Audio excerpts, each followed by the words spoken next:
Hello बच्चों, let's read the question first. The question says the number of ATP molecules formed per molecule of oxygen used in aerobic respiration is। तो हमसे यहाँ पर पूछा गया है कि कितने नंबर ऑफ ATP मॉलिक्यूल जो हैं वो बनेंगे पर ऑक्सीजन मॉलिक्यूल जब यूज़ होगा एरोबिक रेस्पिरेशन में। तो बच्चों एरोबिक रेस्पिरेशन में पहले हम सबस्ट्रेट के जगह क्या यूज़ करते हैं, सबस्ट्रेट जो है हमारा होता है ग्लूकोज। तो ये हो गया हमारा ग्लूकोज का फॉर्मूला। अब हमें किसकी ज़रूरत है, 6 ऑक्सीजन की ज़रूरत है। 6 ऑक्सीजन से हमें क्या मिलता है यहाँ पर, इन दोनों के कंबशन से क्या मिलेगा, इन दोनों के कंबशन से हमें ये मिलेगा 6 CO2 plus 6 H2O plus energy.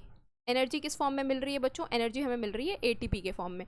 तो ये सारी चीज़ें, ये तो प्रोडक्ट हो गए। यहाँ ये रेस्पिरेशन हुआ, रेस्पिरेशन का सबस्ट्रेट थे ये, यहाँ पर रेस्पिरेशन हुआ और हमें क्या मिला, ये प्रोडक्ट मिल गए, ये आपके प्रोडक्ट हो गए, ठीक है ना। उसमें हमें CO2 भी मिला, वाटर भी मिला और एनर्जी भी मिला। एनर्जी किस फॉर्म में मिली, ATP के फॉर्म में। अब हम देख लेते हैं यहाँ पर जो है वो ATP हमें कितने मिले।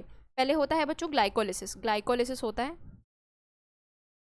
ग्लाइकोलिसिस में आपको 2 ATP का नेट गेन होता है, 2 ATP बनते हैं। और वहीं अगर मैं बात करूँ क्रेब्स साइकिल की, तो ग्लाइकोलिसिस जो है वो ऑक्सीजन इंडिपेंडेंट है। और क्रैब साइकिल की बात करूँ तो यहाँ 34 ATP की फॉर्मेशन होती है, 34 ATP की फॉर्मेशन होती है। ये ऑक्सीजन डिपेंडेंट है प्रोसेस।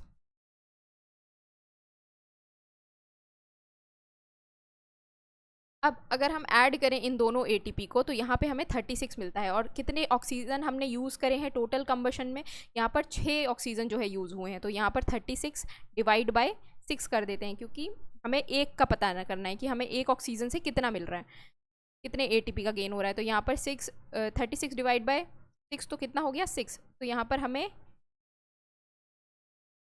एक ATP से, सॉरी एक ऑक्सीजन से